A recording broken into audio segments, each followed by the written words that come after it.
Hello everyone, welcome back to my channel. In today's lecture video, I am going to continue the series of Agriculture at a Glance book by R.K. Sharma, and today's topic is agroforestry. If you have not watched the previous part of this lecture videos, then you can check the channel playlist and watch it.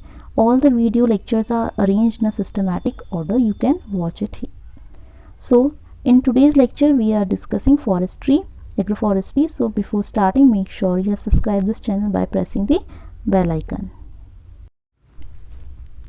Now we discuss this chapter 11, that is agroforestry. First question is a system where agriculture and forestry are practiced either simultaneously or separated on the same unit of land. Okay, if in the same unit of land we are practicing both the practice. ठीक है, दो important practice हैं यहाँ पे. First one है agriculture and after that forestry. इनको हम simultaneously भी कर सकते हैं या फिर separately भी कर सकते हैं. Simultaneous का मतलब होता है कि एक ही field में at a time agriculture और forest trees साथ में हम grow करेंगे, both are grown. ठीक है. Separately का मतलब suppose कि first season हमने agriculture crops करे, उसके बाद उनकी हार्वेस्टिंग के बाद सेकंड सीजन में हमने फॉरेस्ट प्लांट को वहाँ पे कल्टीवेट करा. तो इस तरह से जब हम एग्रीकल्चर और फॉरेस्ट प्लांट को एक साथ एक ही ज़मीन पे सेम पीस ऑफ लैंड में ग्रो करते हैं, या तो साइमल्टेनियसली एक साथ या फिर सेपरेटली ग्रो करते हैं, that science is known as agroforestry. That system is known as agro forestry.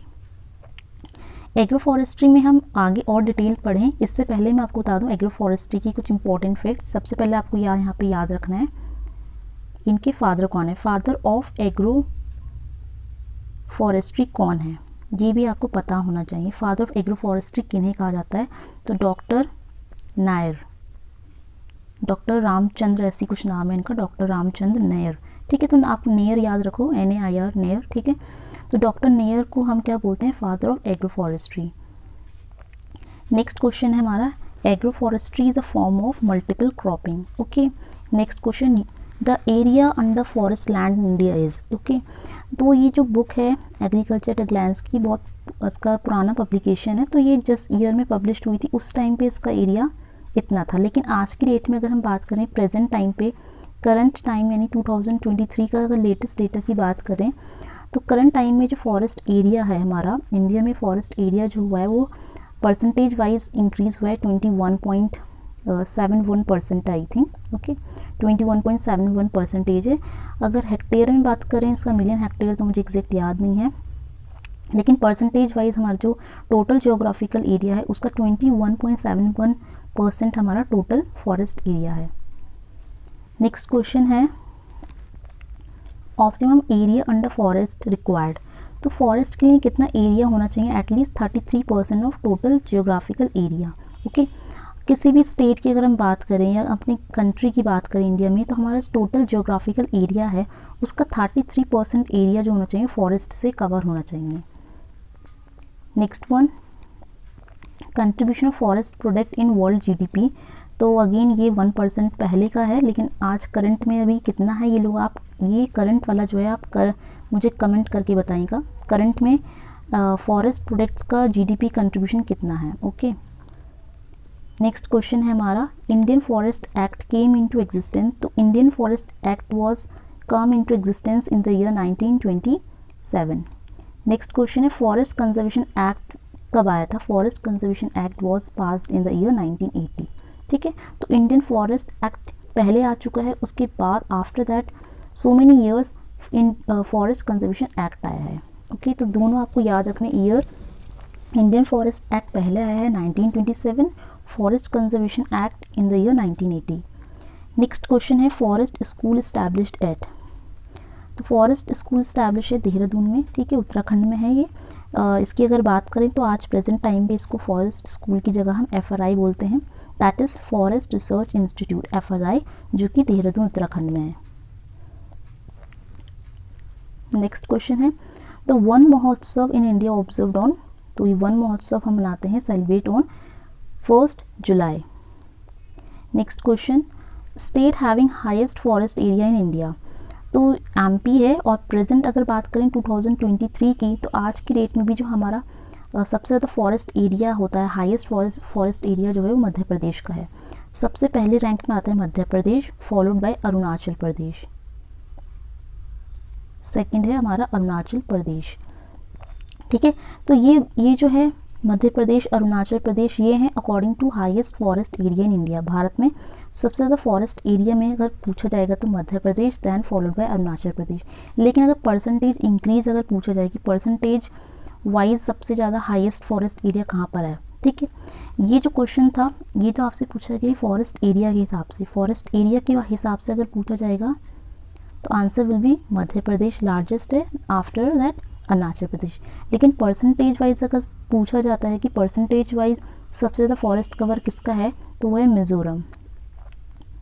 Mizoram state जो नॉर्थ ईस्ट में पड़ता है उसका परसेंटेज वाइज फॉरेस्ट एरिया ज़्यादा है, followed by Arunachal Pradesh. Okay, तो ये दोनों पॉइंट्स क्लियर होने चाहिए, फॉरेस्ट एरिया पूछा है या फॉरेस्ट परसेंटेज पूछा है। नेक्स्ट क्वेश्चन है forest type found maximum India. Maximum India में जो फॉरेस्ट टाइप है that is tropical dry deciduous forest. Next question NRC that is national research centre, NRC for agro forestry. ठीक है, क्योंकि हम एग्रो फॉरेस्ट्री पढ़ रहे हैं आज, तो एनआरसी जो है एग्रो फॉरेस्ट्री का वो कहाँ लोकेटेड है, it is located in Jhansi, और ये इस्टेब्लिश्ड हुआ था इन 1988 में। नेक्स्ट इंपॉर्टेंट क्वेश्चन है, ये दोनों इंस्टीट्यूट से, ठीक है। नेक्स्ट क्वेश्चन है international centre for research in agro forestry.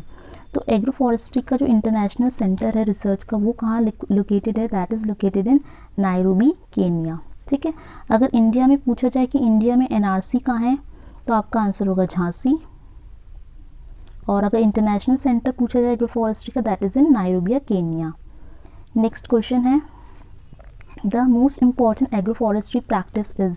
सबसे ज़्यादा कॉमन जो एग्रो फॉरेस्ट्री प्रैक्टिस होती है उसमें कौन से ट्री प्लांट्स को हम ग्रो करते हैं, that is answer is acacia, leucophloea and plus cenchrus setigerus. Okay, अब इनका अगर कॉमन नाम की बात करें, जैसे अकेशिया ल्यूकोफोकस है तो इसको हम कीकर बोलते हैं, कॉमनली हिंदी में हम इसको बोलते हैं कीकर, कीकर का पेड़। ठीक है, और नेक्स्ट है हमारा सैनक्रस सैटिजेरस। ठीक है, तो सैनक्रस सैटिजेरस को कॉमन हम इंग्लिश में बोलते हैं bird wood tree, that is bird wood tree. तो ये कॉमन है, मोस्ट इम्पॉर्टेंट प्लांट्स हैं एग्रो फॉरेस्ट्री में ग्रो करते हैं। Next one the oldest known agro forestry practice is shifting cultivation. क्या होता है शिफ्टिंग कल्टिवेशन? शिफ्टिंग कल्टिवेशन एक ऐसी प्रैक्टिस होती है जिसमें हम क्या करते हैं, लैंड रोटेशन बोलते हैं इसको, we can say that land rotation. इसमें हम क्या करते हैं, एक पर्टिकुलर लैंड में क्रॉप्स का कल्टिवेशन करेंगे, क्रॉप्स हैं, फिर बाद में जब ये क्रॉप्स ग्रो हो जाएंगे उसके बाद हम क्रॉप्स को कट करेंगे, इनको बर्न कर देंगे, जला देंगे, सब बर्न कर देंगे, and then we will move to the another land. हम दूसरे किसी लैंड की खोज में निकल जाएंगे और सेम प्रैक्टिस हम दूसरी लैंड में भी फॉलो करेंगे। ठीक है, तो इसमें हम क्या करते हैं, लैंड को रोटेट कर रहे हैं, यानी सेम टाइप्स की क्रॉप्स को ग्रो कर रहा है, लेकिन क्रॉप जैसे एक होता है क्रॉप रोटेशन, क्रॉप रोटेशन में हमारा लैंड एक ही फिक्स्ड होता है, फिक्स लैंड में हमको क्रॉप्स डिफरेंट टाइप्स की क्रॉप्स को ग्रो करना होता है। ठीक है, दैट इज़ क्रॉप रोटेशन। लेकिन ये जस्ट रिवर्स प्रैक्टिस है, यहाँ पे हमको सेम क्रॉप ग्रो करनी है पर डिफरेंट लैंड में। तो एक लैंड में जब हम क्रॉप ग्रो करेंगे आफ्टर दैट उसको बर्न कर देंगे, स्लैश एंड बर्न कर देंगे, then will move on next land. ठीक है, तो एक तरह से कह सकते हैं कि शिफ्टिंग कल्टीवेशन एक तरह का लैंड रोटेशन होता है। इसके अलावा शिफ्टिंग कल्टीवेशन के एक और नाम है, बहुत कॉमनली लोग इसको यूज़ करते हैं, झूम cultivation. Shifting cultivation also known है झूम कल्टीवेशन। ये मेनली हमारे जो नॉर्थ ईस्ट हिल स्टेट्स हैं वहाँ पे प्रैक्टिस होती है। इसके अलावा मध्य प्रदेश में भी कुछ जगह हैं जहाँ ये प्रैक्टिस होती है। ठीक है, तो ये आपको पता होना चाहिए शिफ्टिंग कल्टीवेशन। और बेसिकली हमारी अगर बात करें soil property point of view से, तो ये एक तरह की ऐसी प्रैक्टिस है जिससे सॉइल हमारी डिटोरिएट हो सकती है, या फिर कह सकते हैं सॉइल इरोजन की संभावना ज़्यादा रहता है इसमें। नेक्स्ट क्वेश्चन है cultivation of tree plus crop is known as. तो ट्रीज होते हैं हमारे और क्रॉप्स होते हैं। ठीक है, तो ट्री अगर होगा तो वहाँ पे आप टर्म यूज़ करोगे Silvi culture, Silvi. SILVI, Silvi. Crops generally हम किस में पढ़ते हैं, एग्रीकल्चर, तो एग्रीकल्चर। अब इन दोनों शब्द को कंबाइन कर दो, देखो अल्फ़ाबेटिकली ए पहले आता है तो ए को पहले रखो, बाद में एस आता है तो एस को बाद में, ठीक है। तो ए और एस से मिल गया ये हमारा एग्री सिल्वीकल्चर। ऐसे ही आप नेक्स्ट क्वेश्चन देखो, पेरिनियल हैजेस प्लस क्रॉप्स। तो अगर हम पेरिनियल हैजेस और क्रॉप्स को ग्रो करेंगे दैट इज़ कॉल्ड एले क्रॉपिंग। एले का मतलब होता है एक तरह का जैसे लाइक गली होती है, ठीक है। सपोज हम क्या करते हैं कि एक हमारी गली होती है और हमने साइड से इसमें बड़े बड़े पेरिनियल प्लांट्स को ग्रो करा है, दोनों साइड से हमने बड़े बड़े पेरिनियल प्लांट्स को ग्रो करा है, और बीच का जो रास्ता खाली है इसमें हम क्या करेंगे, कुछ शॉर्ट ड्यूरेशन क्रॉप्स को ग्रो करेंगे, बीच में हम कुछ शॉर्ट ड्यूरेशन क्रॉप को ग्रो कर सकते हैं, ठीक है। तो इस तरह की जो फार्मिंग होती है, क्रॉपिंग होता है, दैट इज़ नोन एज एले क्रॉपिंग, ठीक है। साइडों में हमने क्या करा है, पेरिनियल क्रॉप्स ग्रो करेंगे, साइड में जो है ये जिस साइड में हमारे हैं पेरिनियल क्रॉप्स, और बीच में जो हमारी रास्ता बना रहेगा खाली उसमें हम कुछ शॉर्ट ड्यूरेशन क्रॉप्स ग्रो करेंगे, दैट इज़ कॉल्ड एले क्रॉपिंग। फॉर एग्जांपल हमारा शॉर्ट ड्यूरेशन क्रॉप्स में भी जिंजर, टर्मरिक, इस तरह के छोटी हाइट वाले शॉर्ट ड्यूरेशन प्लांट्स को हम ग्रो करेंगे, दैट इज़ कॉल्ड एले क्रॉपिंग। नेक्स्ट क्वेश्चन है फ्रूट ट्रीज प्लस क्रॉप्स। देखो फ्रूट ट्रीज हम किस में पढ़ते हैं, हॉर्टिकल्चर में पढ़ते हैं, ठीक है। क्रॉप्स तो अगेन एग्रीकल्चर, अगेन इसको अरेंज करो अल्फ़ाबेटिकली तो ए पहला आएगा तो it is called agri horticulture. Next question है इसी तरह हमारा tree plus fruit plus crops, तीन चीज़ों का कॉम्बिनेशन। ट्री यानी होता है सिल्वी, और फ्रूट यानी हो गया हॉर्टी, और क्रॉप्स होता है एग्री, तो ये हमारा बन गया agri silvi horticulture. Next question भी इसी तरह से अरेंज करना है, trees plus crop plus pastures, ठीक है। तो यहाँ पे ये हो जाएगा हमारा agri silviculture, not agri silviculture, correct one is agri silvi. देखो एग्रीकल्चर थे, क्रॉप्स था तो एग्री आ गया, ट्रीज हैं तो सिल्वी आ गया, बस ये पास्चर और एनिमल के हम यूज़ करेंगे पास्चर, एग्री सिल्वी पास्चर या पैस्चर, ठीक है, पैस्चर ही होता है, agri silvi pastoral system. Next question है हमारा ट्रीज पास्चर। तो ट्रीज और पास्चर, देखो यहाँ पे पास्चर लिखा है ना, तो वैसे यहाँ पे पास्चर होना चाहिए था क्योंकि एनिमल्स तीनों कॉम्बिनेशन है, तो एग्री सिल्वी पास्चर, और ट्रीज और पास्चर होंगे तो ट्रीज के लिए सिल्वी यूज़ करना है, पास्चर हो गया, ठीक है। नेक्स्ट क्वेश्चन है fruit crop plus honey bee. Honey bee को हम क्या बोलते हैं, हनी बी का साइंटिफिक नेम होता है ना एपिस, एपिस स्पीशीज़, तो एपिस हनी बी का रेयरिंग को हम बोलते हैं एपीकल्चर, ठीक है। तो एपी जो शब्द है ना, एपी उसके साइंटिफिक नेम एपिस से बना है, ठीक है। तो हनी बी है, फ्रूट है, तो फ्रूट हॉर्टी हो गया, और एपीकल्चर हो गया, हॉर्टी एपीकल्चर बन गया हमारा। नेक्स्ट क्वेश्चन है ट्रीज प्लस फिशेज। फिशेज के लिए हम जनरली क्या करते हैं, एक्वाकल्चर, फिशेज के लिए हम करते हैं एक्वाकल्चर। तो ट्रीज हैं यानी फॉरेस्ट्री है, सिल्वी भी बोल सकते हैं, एक्वा सिल्वी कल्चर या फिर एक्वा फॉरेस्ट्री, दोनों ही सही है, सिल्वी बोल दो या फॉरेस्ट्री। नेक्स्ट क्वेश्चन है फॉरेज ट्री प्लस पैस्चर। तो फॉरेज है तो फॉरेज फॉरेस्ट्री हो गया। नेक्स्ट है tree plus crop during initial year, तो that is known as energy plantation. Next one multiple combination of tree fruit trees and vegetable it is called homestead, ठीक है। अगर ट्री फ्रूट ट्रीज और vegetable का multiple combinations अगर हम बना के ग्रो करते हैं that is referred as homestead. Next one tree is on boundary plus crop, boundary में होगा तो that is called boundary plantation. Next taungya system means hill cultivation. अब टोंगिया को थोड़ा डिस्कस करते हैं, टोंगिया कल्टीवेशन में होता है क्या एक्चुअली। सबसे पहले अगर हम बात करें टोंगिया सिस्टम जो है कहाँ से स्टार्टिंग हुई थी इसकी, या कहाँ डेवलप्ड हुआ था, कहाँ ये फर्स्ट टाइम कह सकते हैं ओरिजिन इसका कहाँ हुआ है, ठीक है, कहाँ से ओरिजिनेट होकर आया है। तो ये जो बर्मा रीजन होता है हमारा, बर्मा तो पुराने समय में उसको बर्मा बोलते थे, आज के टाइम पे हम इसको प्रेजेंट में बोलते हैं म्यांमार, ठीक है। तो जो बर्मा यानी म्यांमार वाला एरिया है वहाँ से टोंगिया सिस्टम स्टार्ट हुआ था, और ये बेसिकली क्या होता है कि इसमें हिल्स एरियाज़ में कल्टीवेशन की जो प्रैक्टिस होती है वहाँ पे उसको टोंगिया बोला जाता था। तो आपको ध्यान रखना है taungya system means hill cultivation, और ये स्टार्ट हुआ था first time in Myanmar. Next question most common example of taungya system. तो टोंगिया सिस्टम में एग्जाम्पल आता है planting of teak in Myanmar. देखो यहाँ म्यांमार लिखा है ना, तो म्यांमार का सिस्टम है, और टीक को वहाँ पे बहुत ज़्यादा ग्रो करते थे, ये भी ध्यान रखना है। नेक्स्ट क्वेश्चन है नाइट्रोजन फिक्सिंग ट्री। कौन से ट्री है जो नाइट्रोजन को फिक्स करते हैं? Answer is leucaena leucocephala. ठीक है, अब देखो नाइट्रोजन फिक्स कर रहे हैं तो कॉमन सी बात है कि ये लेगुमिनेसी फैमिली को ही बिलोंग करता होगा, तो ये भी ध्यान रखना है। लेकुनिया ये जो है ल्यूकोफेला, ये हमारा इंपॉर्टेंट लेगुमिनस क्रॉप है। ठीक है, अब इसका बारी आती है, इसका कॉमन नाम क्या है? ये आप सबको पता होगा, लुकेनिया ल्यूकोसिफेला जो है ये है हमारा सुबबूल, जिसको आपने सुना होगा हिंदी में सुबबूल आप सुनते होंगे, सुबबूल। ठीक है, हिंदी में समझ जाओ, उसको सुबबूल बोलते हैं हिंदी में, लुकेनिया ल्यूकोसिफेला। ठीक है, और ये हमारा लेगुमिनस क्रॉप है, लेगुमिनेसी फैमिली को बिलोंग करता है, तभी तो नाइट्रोजन फिक्स कर रहा है। तो याद रखना सुबबूल जो है वो लेगुमिनस प्लांट है, नाइट्रोजन फिक्स करता है।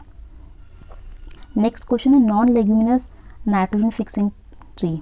ठीक है, तो जो सुबबूल था ये तो लेगुमिनस था, लेकिन जो non leguminous nitrogen fixing tree है उसमें आता हमारा एलनस नेपलेंसिस। एलनस नेपलेंसिस, नेपलेंसिस का यहाँ पे है इस मतलब कि इसको कॉमनली हम हिंदी में नेपाल पेड़ बोलते हैं, नेपाल सॉरी नॉट नेपाल पेड़, नेपाल एक्टर, नेपाल एल्डर। ठीक है, ऐसे ही कुछ नाम है इसका हिंदी में। ठीक है, क्योंकि इसमें नेपालेंसिस आता है तो इसलिए इसको नेपाल पेड़ ऐसे ही कुछ नाम है इसका। एलनस नेपालेंसिस जो है ये भी नाइट्रोजन फिक्स करता है और ये नॉन लेग्यूमिनस है। नेक्स्ट क्वेश्चन है bio drainage plant. Bio drainage का मतलब क्या होता है? देखो ड्रेनेज आपको पता है, ड्रेनेज क्या होता है? When excess of water has to remove from the field. Field में जब हम इरीगेशन अप्लाई करते हैं तो जो एक्सेस वाटर होता है उसको रिमूव करना होता है, that process known as drainage. और बायो ड्रेनेज कौन सा प्लांट है जो खुद सेल्फ ड्रेनेज फैसिलिटी रखता है? बायो ड्रेनेज के लिए हमारा इंपॉर्टेंट प्लांट है यूकैलिप्टस टेरिटिकॉर्निस। ठीक है, bio drainage plant is eucalyptus tereticornis. Next question है most suitable wood lot tree in India. तो इंडिया में जो मोस्ट सुटेबल है वो दो हैं, कैजुरीना एंड लुकेनिया। ठीक है, इंपॉर्टेंट है। लुकेनिया तो मैंने अभी आपको बताया था ये नाइट्रोजन फिक्स करते हैं लुकेनिया, और लेग्यूमिनस फैमिली को बिलोंग करते हैं, सुबबूल जिसको बोलते हैं लुकेनिया, और दूसरा है हमारा कैजुरीना। नेक्स्ट क्वेश्चन है फॉडर प्रोड्यूसिंग ट्री। जो फॉडर प्रोड्यूस करता है दैट इज प्रोसोपिस सिनेरेरिया। ठीक है, तो जो प्रोसोपिस होता है ये हमारा इंपॉर्टेंट प्लांट है। प्रोसोपिस की अगर हम हिंदी देखें तो ये बहुत इंपॉर्टेंट है, फॉडर प्रोड्यूसिंग प्लांट है प्रोसोपिस, और हिंदी में हम इसको बोलते हैं शमी। शमी का पेड़ है ये, शमी। ठीक है, जो बहुत ही आप लोगों में से रिलीजियस होंगे उनको पता होगा, जो शनि देव होते हैं उनको ये पौधा बहुत प्रिय होता है शनि देव को, और घर में थोड़ा वास्तुशास्त्र के लिए भी बताया जाता है कि ये वाला पेड़ जो है शमी का पेड़ अच्छा माना जाता है। ठीक है, तो ये फॉडर प्रोड्यूसिंग प्लांट है, याद रखना है, दैट इज प्रोसोपिस। ठीक है, तो प्रोसोपिस जो है हमारा शमी का पेड़ है, ये फॉडर प्रोड्यूसिंग प्लांट भी है। नेक्स्ट है fuel wood tree. Fuel wood के लिए जो काम आता है दैट इज एल्बीजिया लेबैक। ठीक है, तो एल्बीजिया लेबैक जो है ये हमारा फ्यूल के लिए होता है, इम्पॉर्टेंट है। ग्रीन मैन्योरिंग ट्री क्या होता है? ग्रीन मैन्योरिंग में हमारा आता है थैस्पीसिया पॉपुलेना। ठीक है, इनका नाम थोड़ा साइंटिफिक नेम है, आपको याद करने होंगे। ग्रीन मैन्योर के लिए आता है थैस्पीसिया पॉपुलेंस, और साइड में जो उसकी इमेज बन के आ रही है आप वो भी देखते रहो। थैस्पीसिया के जो पत्ते होते हैं देख रहे हैं ना फिगर में, जैसे पान की तरह होते हैं, जैसे पान होता है ना, पान होता है, या फिर जो गिलोय का पत्ता होता है बड़ा सा ब्रॉड सा, तो ये इसके पत्ते होते हैं इस तरह से थैस्पीसिया के। ठीक है, तो जो थैस्पीसिया है ये हमारा ग्रीन मैन्योर में यूज़ होता है। ग्रीन मैन्योर क्या होता है कि ग्रीन मैन्योर में हम क्या करते हैं, प्लांट्स को ग्रो करते हैं, फिर एक फ्लावरिंग आने से पहले ही हमको कट आउट करके उनको सॉइल में ऐसी इनबिल्ट कर देते हैं, उसको सॉइल में ही अच्छे से पेंट्रेट करा देते हैं, उसके ऊपर सॉइल डाल देते हैं, तो वो ग्रीन मैन्योर का काम करती हैं। नेक्स्ट क्वेश्चन है शिफ्टिंग कल्टीवेशन कॉजेज। अभी देखो शिफ्टिंग कल्टीवेशन क्या है, ये शिफ्टिंग कल्टीवेशन मैंने अभी आपको ऊपर बताया था, झूम कल्टीवेशन, शिफ्टिंग कल्टीवेशन, इससे क्या होता है डिफॉरेस्टेशन प्रैक्टिस होती है। ठीक है, ये लैंड रोटेशन हम करते रहते हैं, लैंड को जो फर्टिलिटी है, प्रोडक्टिविटी वो ख़त्म हो जाती है, और एक तरह का डिफॉरेस्टेशन एक्टिविटी को ही प्रमोट करता है। तो इसलिए आजकल जो शिफ्टिंग कल्टीवेशन है वो बहुत हद तक कंट्रोल हो चुका है, बस कुछ रेयर स्टेट में ही आज ही प्रैक्टिस हो रही है। नेक्स्ट क्वेश्चन है miracle forest tree as it provides fodder fuel pulp wood and timber, तो दैट इज सुबबूल। तो सुबबूल को तो क्या बोला जाता है, मिरेकल फॉरेस्ट्री बोला जाता है। ये आपको ध्यान रखना इंपॉर्टेंट है कि आपसे क्वेश्चन बन सकता है कि मिरेकल फॉरेस्ट्री किसको बोला जाएगा, तो आंसर है सुबबूल। अब इसको मिरेकल फॉरेस्ट्री क्यों बोला जाता है, because it provides fodder as well as fuel, pulp wood and timber. इसमें इतनी सारे फीचर्स हैं कि सब चीज़ ही प्रोवाइड कर सकता है। तो एक अकेला पेड़ जब सब चीज़ प्रोवाइड करेगा तो चमत्कार हो गया ना, ठीक है। तो चमत्कार है, मिरेकल यानी चमत्कार। तो मिरेकल फॉरेस्ट ट्रीज सुबबूल, ठीक है। और साइंटिफिक नेम अभी हमने ऊपर याद करता सुबबूल जो था, ठीक है। सुबबूल का जो साइंटिफिक नेम था वो था हमारा ल्यूकेनिया, ल्यूकेनिया ल्यूकोफेला, ठीक है। नेक्स्ट है हमारा fast growing forest species is eucalyptus. Eucalyptus हमारा फास्ट ग्रोइंग स्पीशीज भी है, प्लस अभी हमने इसका इफेक्ट पढ़ा था कि यूकेलिप्टस जो है बायो ड्रेनेज भी होता है, इसमें बायो ड्रेनेज के लिए भी इम्पोर्टेंट है यूकेलिप्टस, और फास्ट ग्रोइंग होता है। Next one multipurpose tree species में कौन आता है, मल्टीपर्पज़ ट्री स्पीशीज़ है एल्बीजिया लिबैक। इसका यूज़ हम कई पर्पज़ के लिए कर सकते हैं, that is why albizia lebbeck is called multipurpose tree species. Next one, the important, appropriate and effective type of crop cultivation in forest is called intercropping। तो intercropping आपको पता है, जिसमें हम क्या करते हैं, डिफरेंट टाइप्स के क्रॉप्स को सेम पीस ऑफ लैंड में ग्रो करते हैं, but in a definite proportion. एक डेफिनेट प्रपोर्शन में जब हम ग्रो करते हैं वो हमारा कहलाएगा इंटरक्रॉपिंग, और जब डेफिनेट प्रपोर्शन में नहीं करेंगे that is called mix cropping. Next question, ratan jot and करंजार बायोफ्यूल प्लांट्स, ठीक है। तो ये रतन जोट और करंज हमारे वो इम्पॉर्टेंट बायोफ्यूल प्लांट्स होते हैं। रतन जोट की अगर बात करें तो हम इसको कॉमनली जट्रोफा बोलते हैं। जट्रोफा जो है आजकल बहुत ज़्यादा कॉमनली बहुत ज़्यादा पॉपुलर हो गया एज अ बायोफ्यूल, ठीक है। और मेनली सबसे ज़्यादा एज अ उसको उत्तराखंड में भी बहुत ज़्यादा ग्रो करते हैं एज अ बायोफ्यूल के तौर पे। नेक्स्ट क्वेश्चन है oil percentage in ratan jot jatropha, ठीक है। इसमें ऑयल परसेंटेज कितना होता है, क्योंकि बायोफ्यूल के लिए यूज़ हो रहा है तो इसमें ऑयल परसेंटेज होगा ऑफ कोर्स। तो जट्रोफा के जो सीड्स होते हैं मेनली हम उनका यूज़ करते हैं, वही हमारे लिए इकोनॉमिक पार्ट होता है। तो उनमें 35% ऑयल प्रेजेंट होता है, ये आपको याद रखना है। ध्यान रखना है रतन जोट का साइंटिफिक नेम है जट्रोफा, इंपॉर्टेंट बायोफ्यूल प्लांट है, 35% ऑयल के सीड में प्रेजेंट है। Next question, spacing maintain between the hedge rows intercropping in alley cropping is 4 to 8 metre. अभी हमने ऊपर पढ़ा था एले क्रॉपिंग क्या होता है कि साइड में पेरिनियल प्लांट्स ग्रो होंगे हमारे, और बीच में हम शॉर्ट ड्यूरेशन क्रॉप्स को ग्रो करेंगे जो कि शॉर्ट हाइट के होंगे और शॉर्ट ड्यूरेशन के होंगे। तो यहाँ जो इम्पोर्टेंट है स्पेसिंग की अगर हम बात करें तो जो हमारे साइड के पेरिनियल या हैज क्रॉप्स होते हैं उनकी और इंटर क्रॉप्स जो हम उनके बीच में लगाने वाले उनकी जो दूरी होती है एटलीस्ट 4 to 8 मीटर मेंटेन होनी चाहिए। नेक्स्ट क्वेश्चन है ट्री स्पीशीज़ सुटेबल फॉर एले क्रॉपिंग। तो एले क्रॉपिंग के लिए जो इम्पोर्टेंट हमारे ट्री स्पीशीज़ हैं ये वही हमारे ट्री स्पीशीज़ यहाँ साइड में लगेंगे, ठीक है। तो यहाँ साइड में लगने के लिए हमारी जो इम्पोर्टेंट ट्री स्पीशीज़ हैं वो है हमारा केशिया, साइमन, लुकेनिया और सस्बेनिया। ये प्लांट्स हैं कुछ जो हम एले क्रॉपिंग में साइड में पेरिनियल प्लांट्स हैं जो ग्रो कर सकते हैं। नेक्स्ट क्वेश्चन है forestry outside the conventional forest which primarily aims at providing continuous flow of goods and service for the benefits of people, ठीक है। तो अगर हम फॉरेस्ट्री कल्टीवेशन ऑफ ट्रीज अगर हम प्रैक्टिस करते हैं एज अ कन्वेंशनल फॉरेस्ट, ठीक है, जिसमें हमारा मेन पर्पस होगा जो इम्पोर्टेंट फॉरेस्ट से मिलने वाले गुड्स और सर्विसेज हैं वो लोगों को उनके बेनिफिट के लिए मिलें। तो जब हम लोगों के बेनिफिट की बात करते हैं, ठीक है, when we are talking about the benefit of the people, जब पीपल के बेनिफिट के लिए हम फॉरेस्ट के प्रोडक्ट को सप्लाई करते हैं उनको प्रोवाइड कराते हैं, that is called social forestry.